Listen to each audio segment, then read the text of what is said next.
Do do do do do do. Hey Chadley, welcome to the Movie Epidemic podcast. I'm Back to welcomed. back to back pods. The people don't know, but we're doing them back to back. Remember the last episode we released? Yeah, we're doing that this 5 minutes after ending that one. Yeah, So we're getting our full pod in today.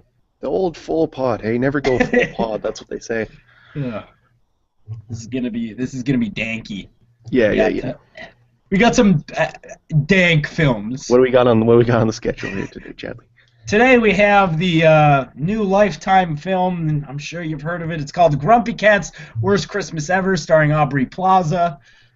Then we're going to move on to our top five Kevin Smith films, and then on to our James Bond film of the week, Octopussy, and then we're going to be finishing off with the new horror thriller kind of comedy film, Tusk, from Kevin Smith. We'll get into all of that, but I have so many words for all these movies.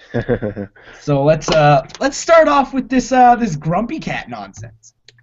Yeah. Hmm. What the fuck?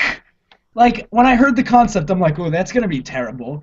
But the film itself was eons worse than I could have possibly imagined. Well, it's the typical thing where you've got the Lifetime studio execs. They're all in their late 50s, and they're like, "What is this Grumpy Cat thing? We see it all over the place. What is a May?" We see these memes all over town. We see this cat all over the place. What is it, and how can we make a movie out of it? And then they're like, it's an internet joke, and we can't make a movie out of it. And they're like, oh, we can make a movie out of it. No, it's And like that's it's when like you a get dare. things like this. It's like a dare when they're like, oh, I don't think you can make a movie out of that. Oh, don't you? Oh, really? You don't think we just throw money at something? Just fucking watch. Okay, so first of all, let's tackle one of the big issues. There's so many, but they blew their nut on Aubrey Plaza. Like, that must have been almost all their money to get Aubrey Plaza I would think so. in this movie. I hope Yeah, she that must have didn't been do it. I hope almost. she didn't do it cheap. Yeah, I hope she didn't do pro bono. She should have taken at least. I think my guess was about 150K. I don't know, but I would say they probably paid her like 150K to do this. No, Still not I a, hope so. I hope so. I hope still not a lot, but somebody enjoyed their time. let's let's talk about Aubrey Plaza for a second. Now, of course, Aubrey Plaza is from the To Do List, which is a great movie, and of course, Parks and Recreation, which she's hilarious on. She Here's she normally goes about 20%. yeah. Here's the She put a dealio. whole 3.5 on this bitch. Here's the dealio too, right? Is that like she's in Parks and Rec, she's a very cynical, sarcastic character, much like Grumpy Cat, right? Very similar to Grumpy Cat. So you're like, that's a good hire.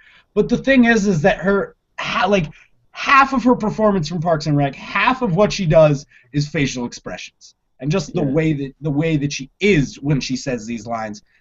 Just being super deadpan is not enough, really. Like, Yeah, in this, it didn't translate well. It didn't sound like she was being sarcastic. It sounds like she was fucking bored. Not the character, the actress. which she might have been. I would assume, yeah. You know that she goes in the studio and is like, "You guys gotta be fucking kidding me!" All right, I let's feel do like she this. only did this because she wanted to hold the cat. I feel like it's also possible that she was half wasted when she went in to do Oh, this. she was definitely smoking a little smoke. That's for sure. She must have been long gone when she must have signed the contract for this in a drunken haze and totally forgot about it until they called her. Yeah, that's for sure. They tricked her into they tricked her. Like, there's no other way they could have got Aubrey Plaza. They tricked her into doing this somehow. I don't know how, but it was a trick. So basically, we have shitty movie starring Aubrey Plaza as the Grumpy Cat. The Grumpy Cat lives in fucking, what is it called? Lives in the pet store. Whatever, who cares, right? Lives in the pet store, and this pet store is going out of business. They're running out of money. Now, my first complaint about this movie is they go about these schemes to get the pet store, they try and fucking sell off that $1 million dog. Number one, where the fuck did he get a $1 million Yeah, dog? where did the fucking dog come from? That conflict resolution just fucking came out of nowhere. No, Dude, I'll accept that you're gonna sell $1 million dog to save your pet store. This is a family movie. I get it. That's fine. Where did you get that fucking dog? or is And you maybe just leave it. Wait. It's $1 million dog, and you just leave it in the mall, like with shitty security by itself. Shouldn't yeah, you be like absolutely. feeding it like gold Schlager? Go shopping, get the dog good and fucking wasted. And of No, course, here's the thing though. If I was selling $1 million dog, I wouldn't leave it somewhere. another thing I really like about this movie is that at the beginning, they're showing the cast of characters, or they're showing the main actors of the film. Third build was Russell Peters, maybe 3 lines. Yeah. Like very little to do with this movie, but that's for later. We'll get into that. So we got these fucking animals, and they're talking. They can talk to each other, but they can't talk to people, right? Hmm. Which in another way doesn't make sense. Why can the cat talk to the snake? They're not even like the same like sort of species, like not even close. But I get it. The animals can talk to each other. It's a family movie. I'll Yeah. accept that. Yeah. And then they bring in the $1 million dog. Where'd that come from? Number two, if your pet store is failing that bad, it doesn't matter if you're able to get, scratch up some rent for next month. It's going down soon. Yeah, Like, like clearly people don't want to buy pets. yeah, people they don't want to go into your store. It's going down, brother. There's like it's inevitable. So Hey, you know how many pet shops fail? I bet a lot. fucking lot. Especially if you're in the mall. Who goes to the pet shop in the mall? Because the mall is for like impulse items. Yeah, You don't. if you're going to get a pet, you're going to like PetSmart, one of those big like Walmarts of pets. Yeah, at least Yeah, in my opinion. or you're doing the humane thing and going to a fucking rescue shelter. Yeah, I feel like pet stores are more for like fish and birds though.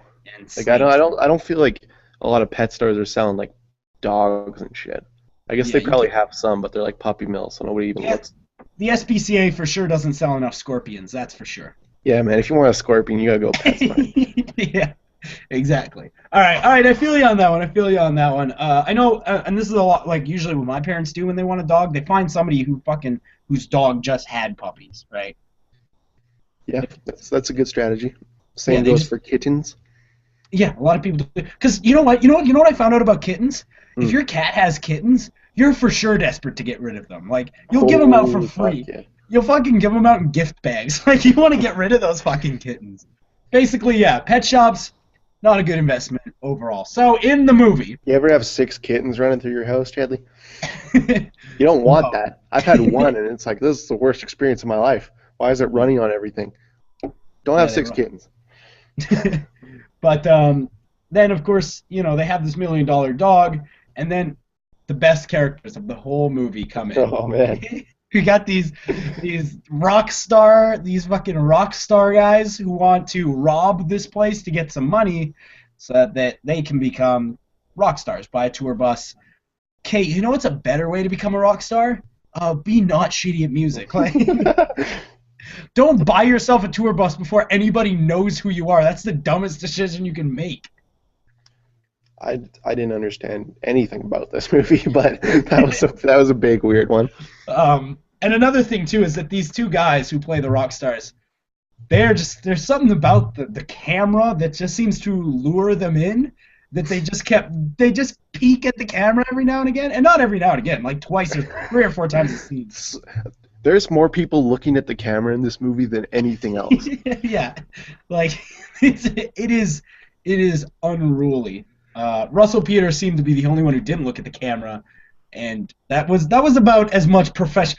The most professionalism this movie got was from Russell Oh, Peters. I'll Russell, leave you at that. yeah. Russell Peters was far and away the best performance and most professional in this entire movie. Yeah. But like, here's my question: Why? Do you want to know why, Colby? You want to know how much money Russell Peters has? Like none. Really? Like he's for sure. No, he's got to. Like he's got to have no money. Like Why? his Why do you think that?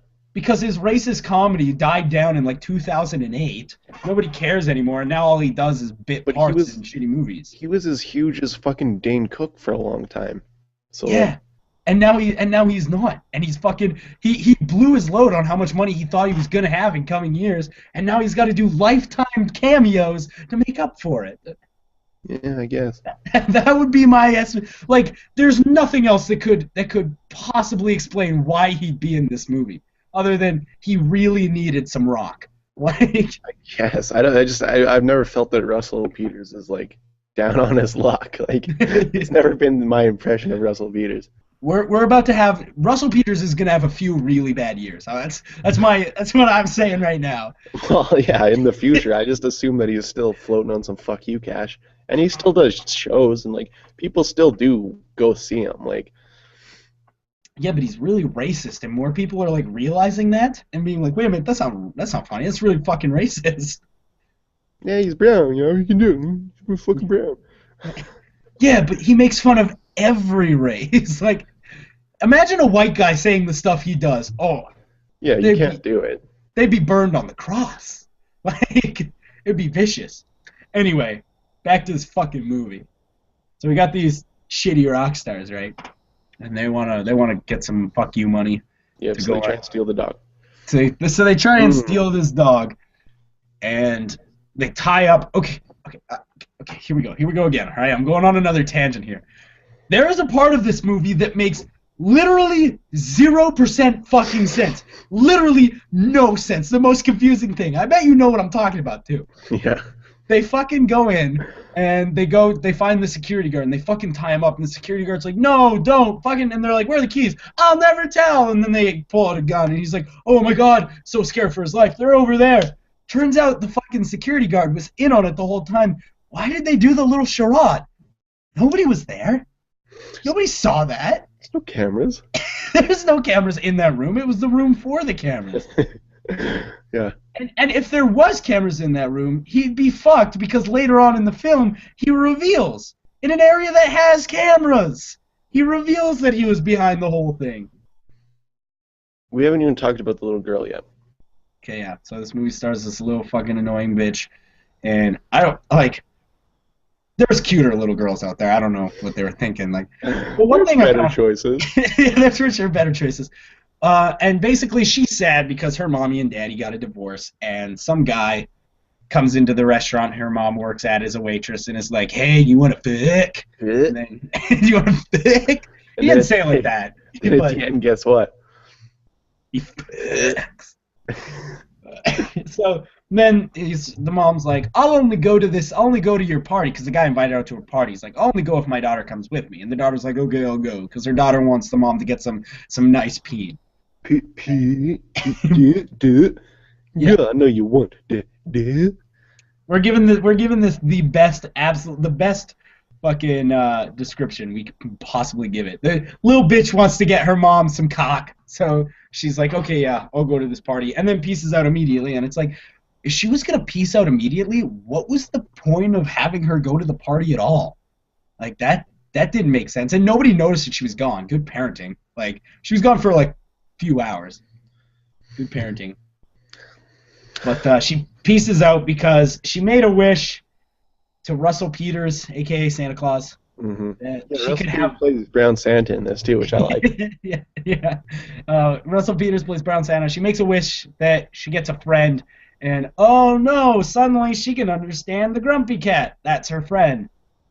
First of all, don't name a cat Grumpy. That's sick. Like, that's fucked up. I'm so like, how is like PETA never like shut some of this shit down? Like, Grumpy Cat, like, I've seen like the tweets, and like they take it everywhere. They took it to like one of those wrestling shows, and that's like how many people fit in a stadium? Like 10,000, 5,000. Yeah, That's about that. that's like 10,000 rednecks yelling at this cat while they're just like fucking walking it out. Like it's got its Look own at it! freaking shit. Look at its face! Yeah, and then they took it to like they've taken it so many places where they just like take it and they let people hold it, and it's like no wonder it's fucking terrified. Like you're taking it all these places that it doesn't want to be. It's a cat. It wants to. One thing I will say about this movie, and like I hate to say something positive about such a piece of trash, but the cat in this movie was made by it's not a real cat. It was made by um, uh, what's his fucking Jim Henson's puppet shop. Yeah. Pretty fucking good. Looks like a cat. It looks like cat. Yeah, I'd say pretty good. There was a couple of times where you're like, oh, that's for sure a puppet, but for most of the movie, it looks like a cat. It's pretty decent. So another like, oh my god, there's so much to say. So the entire movie was narrated by the cat. Yeah. And the cat continuously broke the fourth wall, Yeah. continuously reminded us that we were watching a shitty movie.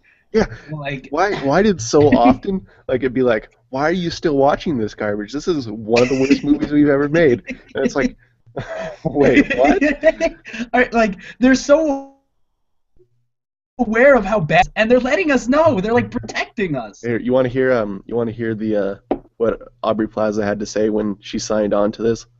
Sure. Okay, so she didn't know what the project was about. It was completely filmed before they signed her. Jesus. So this is what she had to say. And it was redrafted about 90% before she got on. So she said, once I realized the cat's mouth wasn't going to move, I kind of just went for it and thought, well, if it's going to cut to the cat and I can say my line and I can comment on other things too, it's kind of like it kind of like has a Mystery Science Theater vibe to it. She knows it's bad. I think there's not a person in the world who doesn't know that this is Apparently she improv'd a lot of it too, which is pretty obvious. I get it. I still don't care, but I get it. Yeah. I don't know. The cat didn't say, like, I don't know. The fact that she improv'd it actually makes me a little bit sad because there wasn't very many good zingers or jokes or anything. No. Yeah.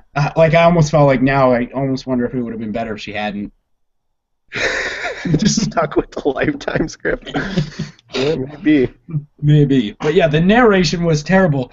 And like they would cut to these little skits. One of my least favorite being she was like, if you could wish for anything in the world, why don't you wish for a unlimited supply of tuna? And then it shows the cat at like this table and the butler's like, more tuna, grumpy cat? Like, yeah, it had Family Guy cutaways, which was weird. Yeah. For sure, go fuck yourself. I didn't understand this movie. Now, as we get farther into the movie, we have, like some Home Alone-esque robber versus kid battle scenes specifically. That was all right. Well, yeah, some with paintballs, it's okay. We got the cat on it. One thing that I found strange is the cat was on the cat paintball gun, and then the narration was like, you can't tell me this didn't happen. Like, are you telling us that this whole movie is a fabrication? Like... Yeah, yeah. I think it's commentated by the cat, but it also stars the cat, so yeah, it's a little weird. Yeah, a little weird and a little shitty. But then we got some Home Alone-esque stuff, and then it turns out that literally everybody else in the movie except for her mom turns out to be a bad guy. Like everybody turns out to be a bad guy. The guy, the stock broker guy, whatever, who owns the mall, whatever, he turns out to be a bad guy. The fucking mall security guard turns out to be a bad guy. And it's fucking all these horrible people versus this little girl. Also, that mall owner, he was the only one, like, there was no retribution for him. He got away scot-free. Did he? But, yeah. Oh, yeah, absolutely. And then, Motherfucker. Yeah, he got away scot-free. The other characters did not. Now, we have, after this, they're running away with the dog. They're getting away. And then this little girl, who for sure couldn't reach the pedals of a car. Yeah, that was weird. Let's take a car. And yeah, so she steals a car. All right. And she fucking drives it like a champ too, like a pro. That for sure wouldn't happen.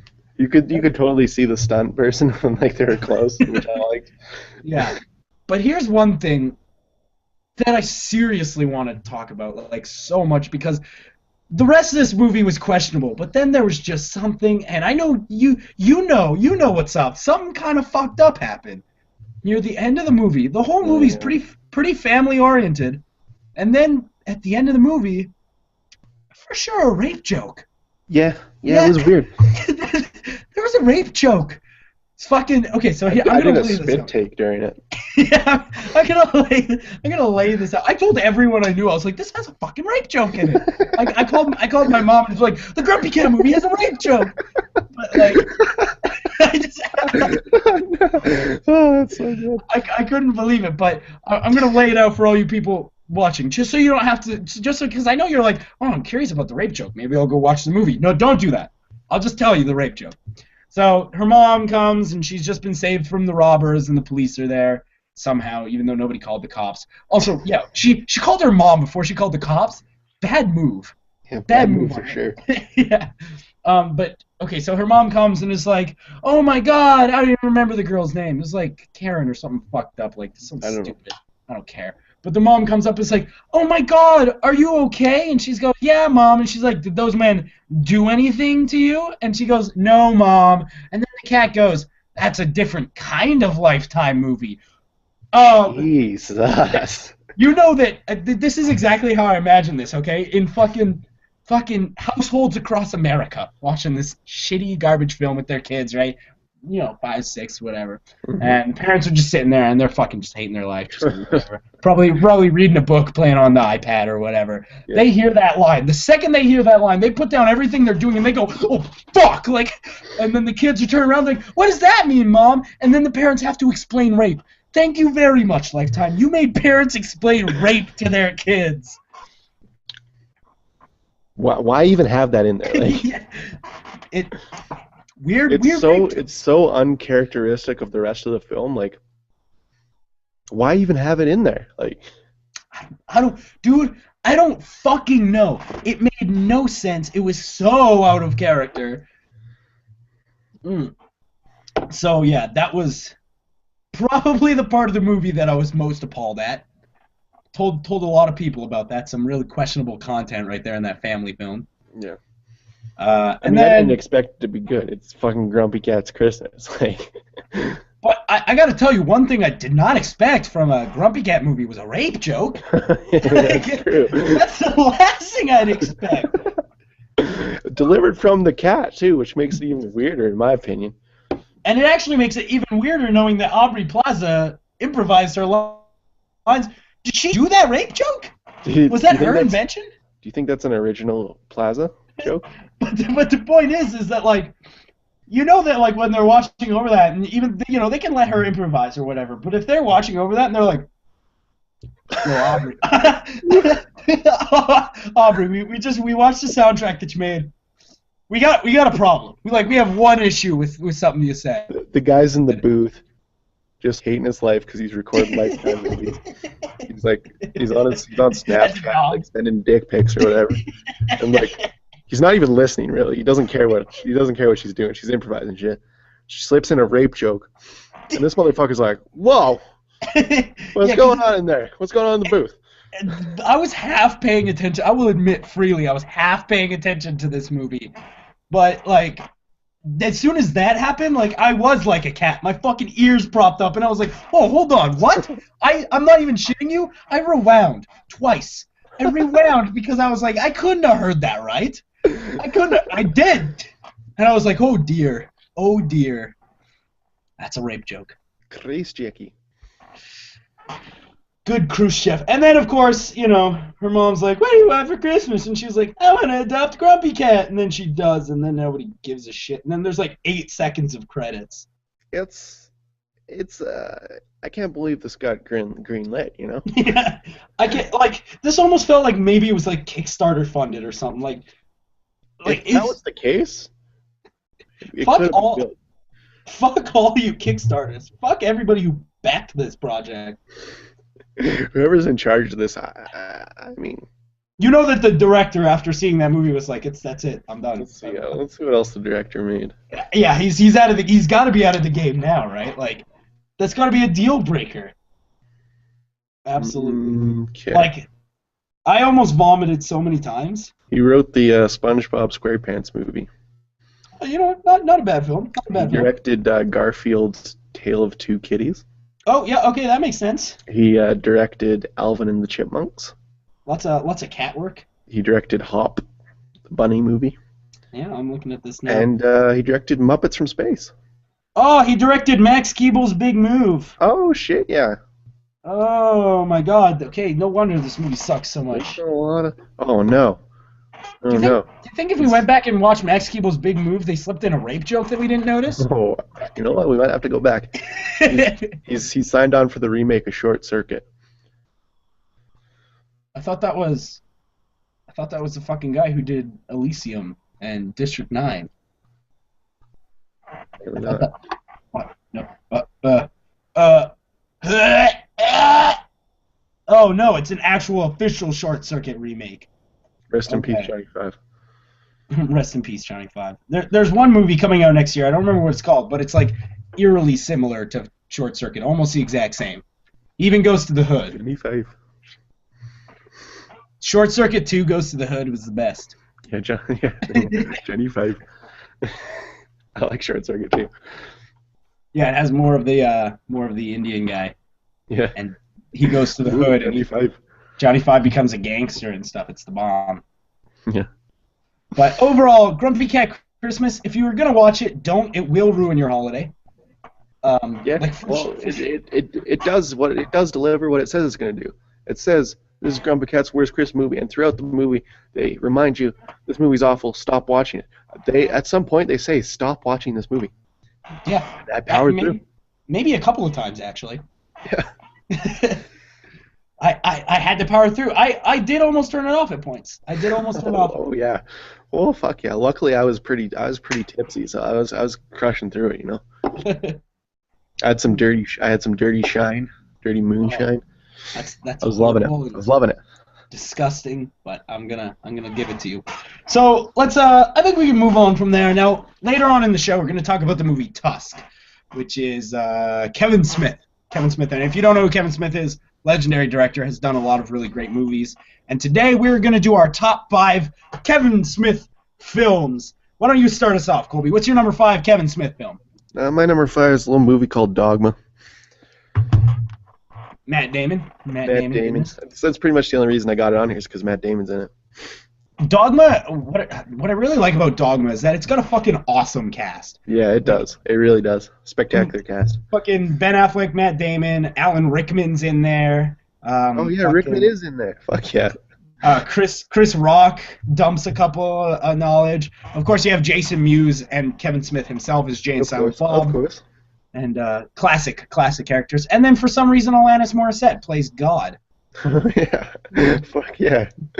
And Kevin Smith has a weird obsession with Canada, and I like it. Yeah, absolutely. We'll touch more on that later. But yeah, this Dogma. Fuck yeah. My number 5. I like it.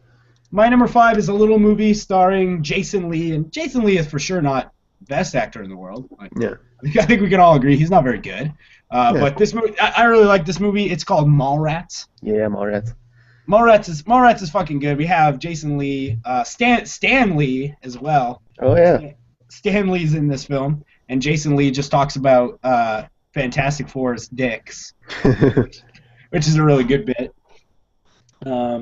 Yeah, nobody else really notable. I guess Ben Affleck's in this movie actually too. Yeah, oh, and fucking Michael Rooker. You know what? Strike this from my list. I hate that asshole. Oh yeah, fuck Michael Rooker. Fuck Michael Rooker. Rooker. $45 for an autograph. Have we ever told that story on here? We must have. I think we did when we were talking about Guardians of the Galaxy, but for anybody who didn't hear that episode, we'll spout it out real quick. We met Michael Rooker at a Comic-Con, and I was like, oh man, what's up? And he was like, hey man, thanks for liking me. I was like, oh, I like you in Mallrats. And he's like, oh cool, most people know me from Walking Dead, but whatever. Like, he's kind of a dick about it. And yeah, I like that you pulled that out though, because that's like obscure. Yeah, absolutely. And I was like, oh, can I get your autograph? And he was like, for $45 you can. And I was like, oh, nope, go fuck yourself. I didn't say that, but I for sure said no, thank you. But nope. but on your way back to where I was, you said audibly fuck Michael Rooker. I'm not paying $45. I felt like it was loud enough that he could have heard me. We weren't very far away. We were at the next table. So. I hope he did hear me. I hope he did.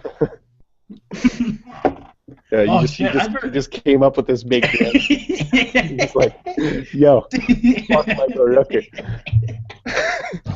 I forgot I did that. I totally did though. You tossed the middle finger his way too. I did do that. Oh yeah, seriously though, fuck Michael Rooker. Yeah. Okay, so what's your number 4? My number 4 is Jay and Silent Bob Strike Back. Oh, classic film. Film. Barely missed my list. Yeah, it's probably not their best work, but it's so goofy. It's so funny. Like, I enjoyed it enough to put it on the list. They had a really good joke about Matt Damon making Good Will Hunting 2, hunting season. Yeah. That's a really good bit that I like. Also, didn't Ben Affleck play like 4 characters or something in this movie? Yeah, I do recall him being in it a lot. Yeah, and this one also had Will Ferrell in it, which was weird. Oh yeah. Man, I like that movie. It's fun. Yeah, it's a gooder. It's a gooder. I gotta rewatch it. I haven't seen it since I was like high school, but it's a gooder. My number 4 is a movie we already talked about. We don't need to get much into it. It's Dogma. Some good Alan Rickman stuff in there, of course. Salma Hayek. Ethan Suplee plays a shit monster. Oh yeah, which is very very reflective of Ethan Suplee's talent. So yeah. What's your number 3? My number 3. This is kind of once he started getting weird, but this is Red State. I haven't seen it. I've heard it's good though. I like Red State a lot. It's not like anything else he's done. Well, I mean, it's sort of similar to Tusk, but different. It's just like it's different than what he did before. So yeah, it's not the usual Kevin Smith stuff that he likes to vomit out. I did see this one also on like a pre-screening thing, and they had like a little video of Kevin Smith introducing it, and like it was only in I think 3. It was in 3 theaters in Canada. So like he did like his little. He was wearing his fucking Oilers jersey and like loving Canada in the intro video. Oh yeah, he does. He does love him some Canada. Yeah. He does love him some Canada. So my number. What are we at? 3? Yep. My number 3 is a little movie that a lot of people like it. A lot of people hate it. It's a little Seth Rogen joint called Zack and Miri Make a Porno. Yeah. This movie gets pretty grotesque at times. Oh hell yeah.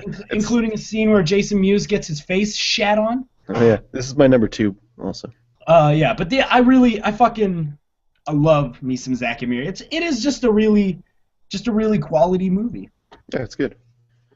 I think doesn't this one also take place in Canada? Because I know there's a hockey team. It might. I don't know. Yeah, he does love him some Canada, but I'm not 100% on that one. But your number 2 is Zack and Miri as well. So I'll move on to my number 2. Now I couldn't really pick one, so I'm just going to cumulative the Clerks franchise, Clerks 1 and Clerks 2. Of course, Clerks is his flagship film, classic film. The reason I wouldn't put this at number 1 though is that those 2 main actors, they for sure can't fucking act. Like they're so bad. Brian O'Halloran might be like he delivers everything like this, like oh my, like I can't believe you fucking did that. Like fuck Brian O'Halloran, so bad. He also did a movie that Kevin Smith was actually in. Shit, I don't remember what it was about, or what it was called, but it had a killer clown in it, and it was fucking garbage.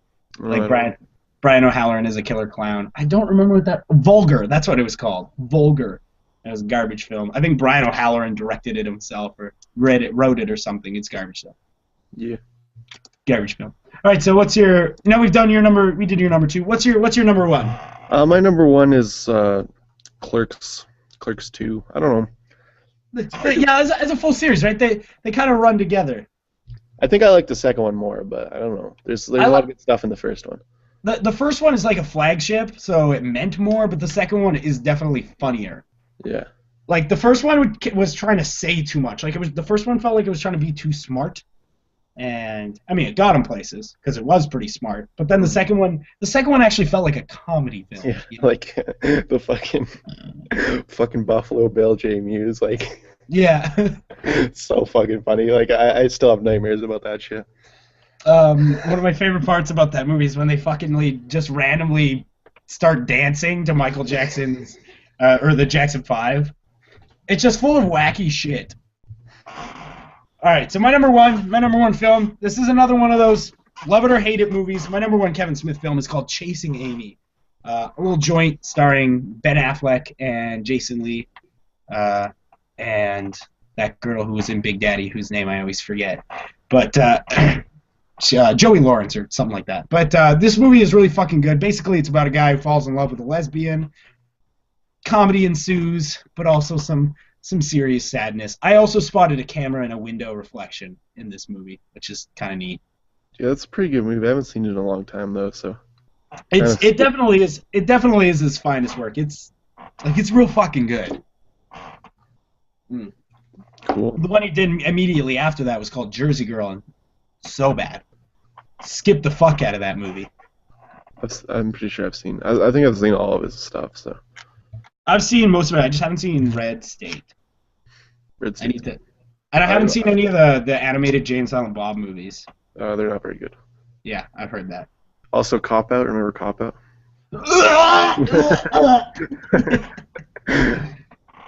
Fucking Cop Out, Kevin. Like, why? Originally, that movie was a couple of dicks, but they were like, can't be in this movie. That's inappropriate. That was the whole joke. He made them for the two main characters both named Richard, and that was like the whole bit. And then they ruined it. But whatever. Fuck that movie. Bruce Willis, you can do better. I mean, you haven't in a while, but you can. All right, so now that we've pounded through our top 5, let's get to something I'm pretty excited about. Oh yeah. Let's talk about 007 James Bond. Yep. This week we've been watching through all the James Bond movies. Not only am I excited about the movie we're talking about this week, but I'm also excited to talk a little bit about what we're gonna watch next week. This movie is called Octopussy. We've been working through all of them. If you've been listening, and we just watched Octopussy. God damn, this is a good movie. Fucking A. This is in my humble opinion, this is the best James Bond movie we've watched yet. Sure, it's definitely my favorite Roger Moore. Absolutely, it's for sure the best Roger Moore, and that's coming from a guy who fucking jizzes over Moonraker. Yeah, that's true. Yeah, you're a big Moonraker fan. I go ape wild for Moonraker. This movie had pretty much it was kind of low on the fuck scale, but we talked about this on the last episode. You know, if the movie's good enough, I can excuse the fuck scale being low. He only fucked 2 people. He fucked a magician, which was kind of neat. And then he fucked Octopussy herself like a few times. Well, that's legendary, like right there, like. Yeah. Mm-hmm. I agree. So much good content in this film. What I really like about this movie is that this movie had like fucking lots of action, like every kind of action you could want from a James Bond movie. The climax lasts like 40 minutes. Yeah. Like it's a long climax. You're fully erect for a long time in this one, that's for sure. Absolutely. Like he fucks Octopussy. Now we'll talk a little bit. We got Robert Brown as M for the first time ever. He's no Bernard Lee, but you know he'll do. And of course we have Desmond Llewellyn. Desmond Llewellyn is in this movie a lot, actually. Yeah, he's good, man. He's very prominently in this film. One of my favorite parts is when James Bond is on the. Here, we're gonna give something away here. James Bond goes to an all bitches island. that's women the cult of the octopus. Yeah. And he's like the only man that's allowed there because he fucks with Octopussy. Mm-hmm. But this movie is so ridiculous. There's so many good bits. Now a lot of it takes place in India, which is I don't recall too much India work in the series so far. So.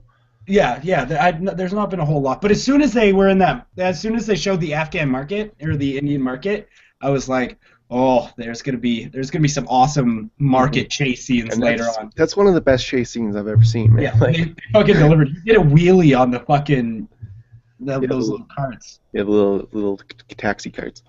Yeah, I like the Indian guy that was like the other agent, the Indian agent guy.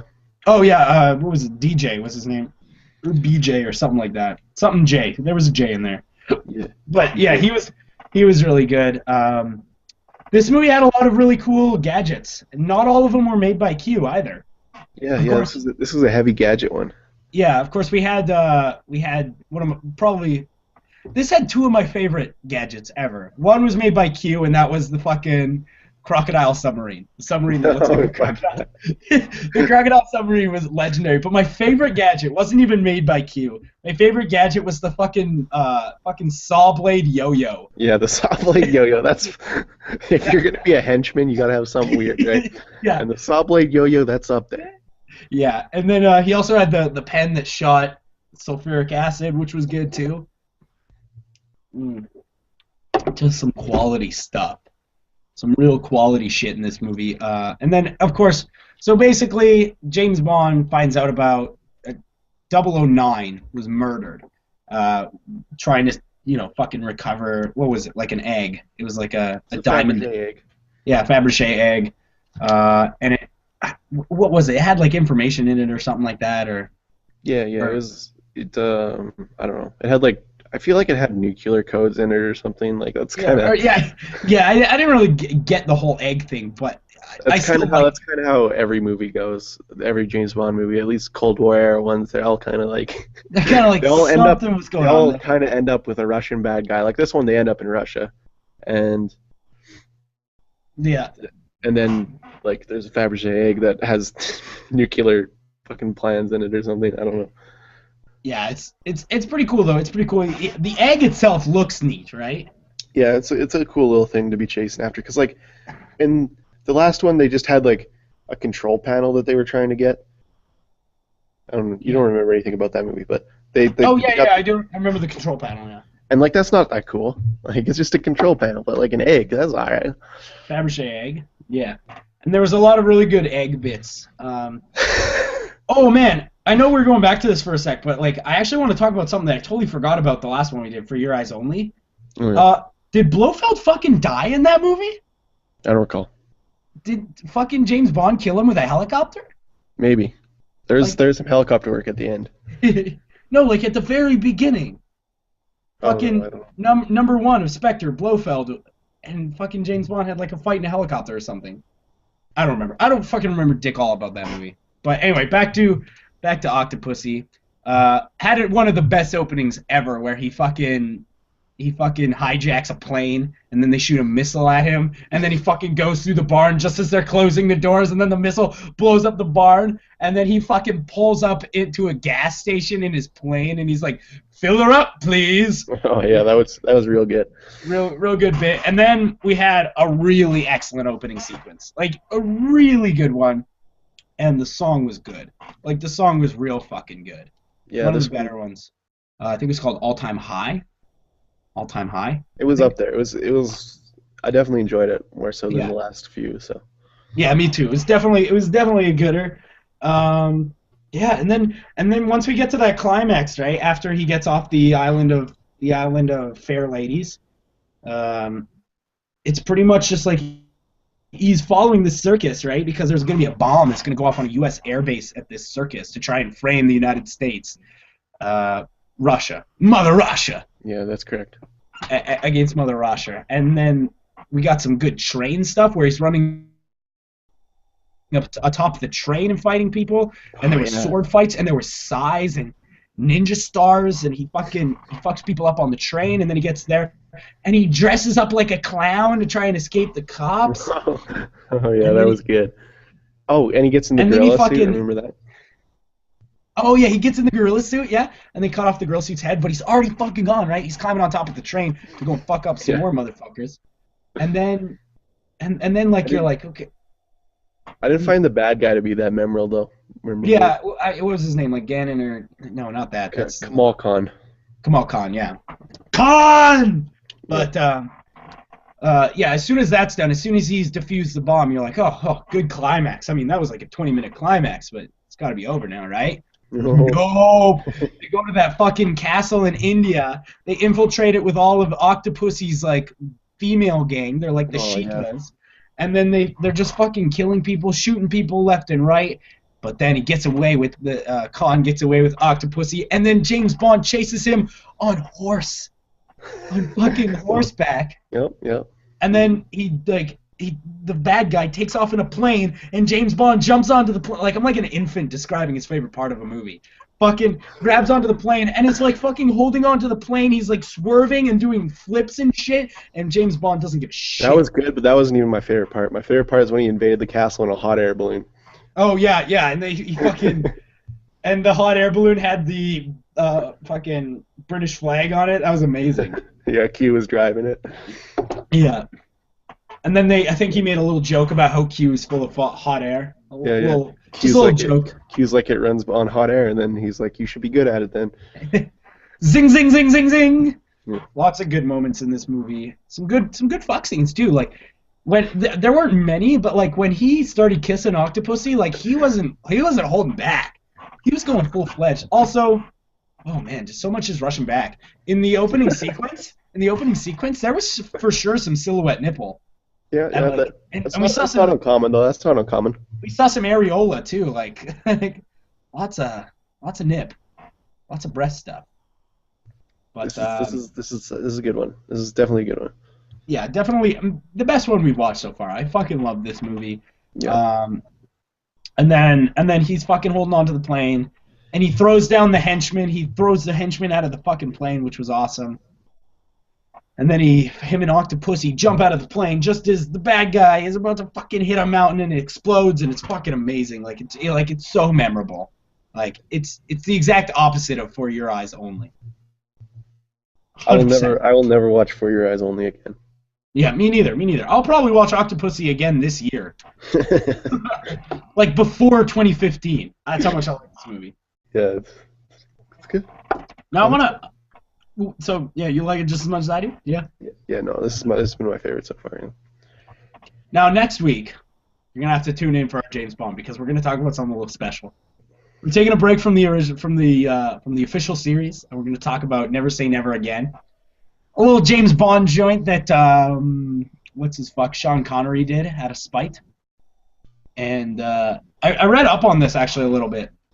Apparently they thought it was going to be like some big battle to see who would make more money, and they were like certain that Never Say Never Again was going to make more money because they got the press of having Sean Connery returning as Bond, and it fucking didn't because Octopussy was so much better. It made like over 20 million more than Never Say Never Again. Yeah. So Octopussy was for sure the winner, and I bet that's why Sean Connery after that was like, oh okay, I'll let this Roger Moore fella, I'll let him do what he does. Roger Moore fucks like crazy, and he's in a lot of these movies too. Yeah, true. I think he must have had the most out of anybody. Yeah, I think he did. I think it's 7 or 8. Yeah, he's got like 7 or 8. He's got like how many does Timothy Dalton have? Like 1? 2. 2. George Lazenby has a solid 1, and it's a garbage film. Brosnan's got like 5. Yeah, 1 memorable, 5 movies. Yeah. Maybe not even 5. It might be 4. I'm not very excited to watch those because they're like a worse version. This is what they felt like every time I watched them. They just felt like a worse version of Mission Impossible. All of them. Yeah, they're not very good. Other than GoldenEye, because GoldenEye has Hagrid in it. Yeah, GoldenEye's alright. GoldenEye's alright in my books. But yeah. Got a wizard. So make sure you tune in next week. We're going to talk about Never Say Never Again. But the episode isn't over. We still got one movie to talk about. Ooh, buddy. Why don't you introduce it? I want to. This next movie's Kevin Smith's new joint. This is Tusk. Can I tell you a little fun fact about Tusk? Like just something that I found really interesting about Tusk? Yeah. 100% fuck no. Oh no. 100% fuck no. This might be the worst movie we've ever watched on this show. No, fuck no. This is 100% fuck yes to me. We've never disagreed this heavily on a movie, but I would put this in the top 5 worst fucking movies I've ever seen. I almost put this on my Kevin Smith list. It's so bad though. Like, okay, tell me what you like about it, and I will tell you what I hate about it. You go first. What is not to like about it? Michael Parks, for one. Michael Parks was incredible in this. I'll give you that. He was good. The concept alone is amazing to me. Fucking concept. No, it's fucking amazing. Johnny Depp, you don't even know it's him. All right, Great. I will give you this. I will give you this. This is Great. one of the few things that I have to say about this movie. Johnny Depp was fucking awesome. Like he was fucking awesome in this movie. I don't know why Haley Joel Osment, that creature, is in this. How does that creature get work? How did he get so fat? Yeah, and his eyes, his eyes just get smaller as his head gets bigger. All right, so you've brought some solid points to the table. So here's my beef. Okay, number one. Okay, this movie didn't know what genre it was trying to be. Like Kevin Smith was trying to write a thriller horror movie, but like he kept trying to put in these little comedic little quips that weren't.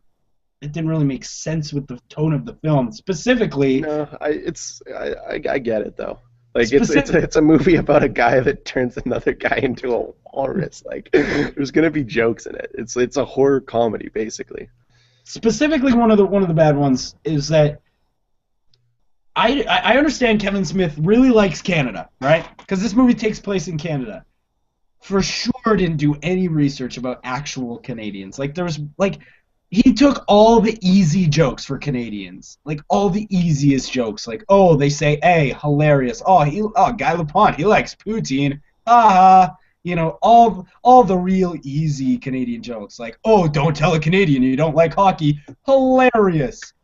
I don't know. Oh yeah, a guy from American Mealtime. I love that. Yeah, I don't know what he was doing in this movie, but He was great. I'll let that go. I'll let that go.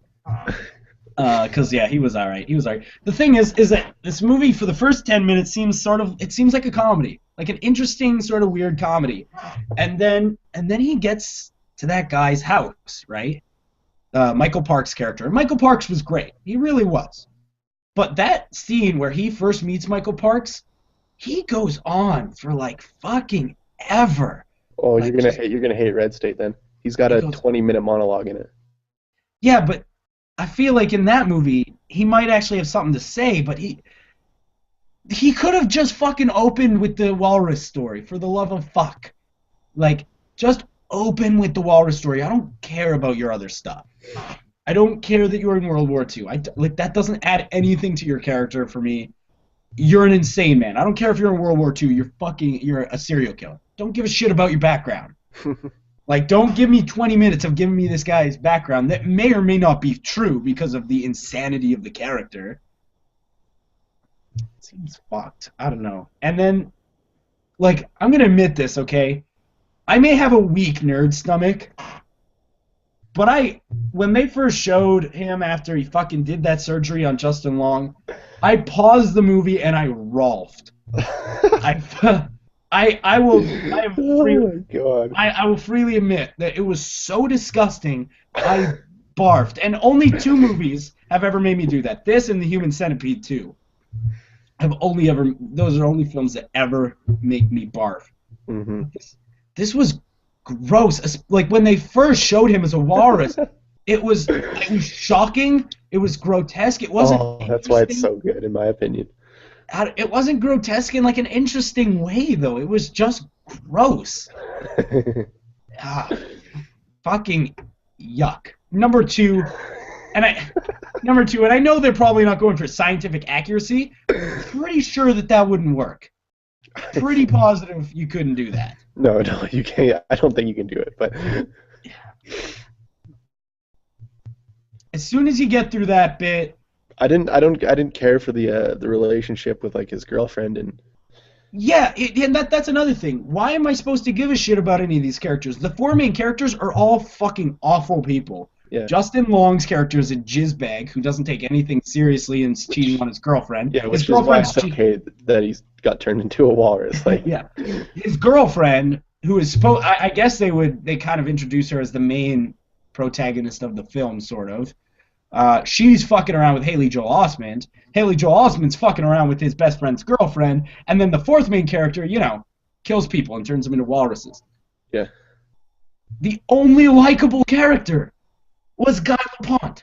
Yeah, Guy Lepont fucking ruled. The scenes with Guy Lepont, yeah, I liked them. I really did. I thought Guy Lepont was excellent. And I didn't much care for some of his humor. His Canadian, he's like, oh, I like poutine humor. I love, oh, we go on down to the hockey player ring, but whatever. Fuck that shit, man. I don't care about that. But he was funny and he was good. He was good. Now the second one, Yoga Housers, is apparently going to be a bit more action adventure, less horror movie, and is going to be surrounded around Guy Lapointe. Sort of. Yeah. I can fuck with that. I can fuck with Guy Lapointe. Galopont, yeah, I'm looking forward to more Galopont. This movie was trash, man. It's great. And the reason it's great is because Kevin Smith has stopped doing what people tell him to do, and he just does whatever the fuck he wants. He wrote this wasted on a podcast one time, and you can tell he wrote this wasted. Like, Well, at the beginning, they fucking said, based on a true story. Go fuck yourself. No, it's not. You liar. I did like that the characters were doing this for a podcast. Yeah. Okay, that was good. As a podcaster, I can appreciate that they were doing it for the podcast. Dude, you got do it for the pod. You understand doing it for the pod more than most people, Stanley. Yeah, that's true. Good. It's good pod. It is good pod. I'll give it that. Fuck. God damn, fuck this movie. Like, I can't believe you liked it. I hated it so much. Oh, dude, it's great. I just 100% fuck no. Like, I would never watch. I watched this movie and I deleted it from my hard drive. I feel the same. Okay, you know how you feel about Wolf Cop? That's how I feel about this movie. It's the same kind of thing. Like, it's so ridiculous that I just love it. I guess. All right, I see what you're saying. Maybe this. And also, the walrus didn't make me throw up. Like, I thought it was fucking ridiculous and hilarious. Like, I just thought it was so fucking funny. Like, just his face and then like big fucking. I just imagine them putting the fucking makeup on it. Like, that might have made it a little bit easier, but I don't know. There were several times, maybe 2 or 3 times, I had to pause this movie, and I considered turning it off several times as well. I did not consider turning it off once after the Guy Lapointe introduction, though. Sure, yeah. As soon as he came in. I love Michael Parks so much that, like, I don't know. He's so good. Like, he was so good fucking good. Specifically, like, I don't know, what I really liked about Michael Parks' performance in this movie, because I will say he was everything will be all right, Mr. Tusk. He was really, like, the difference between the character that he plays throughout most of the film and the character when he's speaking, like, he's trying to lie to that cop. Mm-hmm. I looked it up to see if that was a different guy. Yeah, like, yeah. He's that good. He is really that good. He is good. But fuck, this movie is shit. He's amazing in Red State too, so I might check that out just to see his performance, because yeah, it's the best part of it. I would like to see Red State. Not surprisingly, it's also the best part of this movie. Michael Parks is a fucking winner, dude. Yeah. He's good friends with Kevin Smith, so. Yeah, and that's good. Maybe we'll see him in something acceptable in the future. But if I were to recommend anything to anybody, it would be not this movie. Yeah, I'm surprised you didn't like it, actually. Like, just thinking about it makes me feel uncomfortable. Like, I really hate this movie. I don't think I've ever hated a movie on this podcast more. And we watched TMNT. Like, this, I liked Grumpy Cat's Christmas better than this. Not me. This is top 10. This is top 10 of the shit we've done on this show. I don't get it. Man, fucking everything will be all right, Mr. Tusk. That sticks with you. That's fucking. It's so uncomfortable. It sticks with you. Well, the thing is like right after this, I started watching another movie. I was like, okay, we're at Christmas time. I'm gonna watch Die Hard. So I was watching Die Hard, and then I got tired, and I was like, all right, time to go to bed. So I got into bed, and like it irked me. The movie irked me, and I couldn't sleep for like an hour. That's why I think it's good, because it sticks with you for sure. I will say, yeah, it sticks with you because it's horrifying, and I guess that's what they're trying to get with a horror movie. But it's not horrifying in the way a horror movie should be. It was just horrifying how absurd it was. I don't know if that's a bad thing though. Like, maybe not. You know what? I looked this up on the internet before I watched it, and I looked at genre, and it said thriller horror, and I watched it as a thriller horror. Maybe if I watched it as a comedy, I would have liked it more, but I didn't watch it like that. I watched it as I thought it was intended to be watched. I don't know, man. No. Fuck this movie. Also, Justin Long, can we stop pretending that he's like half decent at acting? Like he's terrible. Yeah, Justin Long is awful, but I mean, thankfully they put him in that walrus suit real quick, so he didn't have to act very much. yeah. But also, can we just say this was like one of the worst endings I've seen to a film too. My God. Fuck. Like, why would they show the scene where Johnny Depp busts in and aims the shotgun at the walrus? He fucking I would have hated this movie less if he had killed the walrus. I don't think I ever thought that sentence would be coming out of my mouth. I would have liked this movie better if Johnny Depp had killed the walrus. Mr. Tuskegee. Mr. Tuskegee. Tuskegee. I would have liked this. I agree with you on the endings. It's weird. There's no way they would keep it alive in like a zoo. Especially because it is a human being. They wouldn't keep it in a zoo. They would have kept it they would have fucking tried to save him somehow, I feel. Theoretically, I think they probably would have killed it. Maybe. Certainly wouldn't have put it in a zoo where it's just like fucking gross skin. It's just a pile of gross skin. Yeah. It didn't heal. For some reason, it didn't heal for the year. As soon as they were 1 year later, I was like, okay, good. Now we're going to see what these people are up to these days. Let's see how they're coping with the death of their friend. Oh my God, he's alive! I fucking loved it. 100% fuck yes. Also, she was talking about how she wasn't in love with him anymore, but as soon as she's like, I don't love him. As soon as he's made into a walrus, she's like, I love you. Fuck you. You only love him under circumstances, you bitch. I hated all the characters. I hated this movie. Garbage. I vomited. Well, that pretty much wraps it up then. That's all I have to say. I vomited. I hate this movie. It's bad. Colby likes it. I don't know what you can take from this. I mean, you really have to take somebody's side and decide whether or not you want to watch this movie. I mean, I would say maybe watch it just to see it. But, oh yeah, I think everyone needs to see this movie, and then you make your own goddamn decision, all right? Yeah, don't fucking listen to us. We barely know what we're talking about most of the time. I know that I like this movie. And I know that Mr. Tusk is going to be fucking stuck in my brain for a long fucking time, that's for sure. I'll admit that, yeah, it'll be on my brain, but not in a positive way. It is what it is, I suppose. Yeah, so if you take anything out of this episode, just don't watch the Grumpy Cat movie. It's got a rape joke in it. For sure, watch Octopussy. Do what you want with Tusk. I don't know. Make your own choice. I don't give a shit. Mr. Tusk. Fucking loved it. Brutal. Fucking brutal.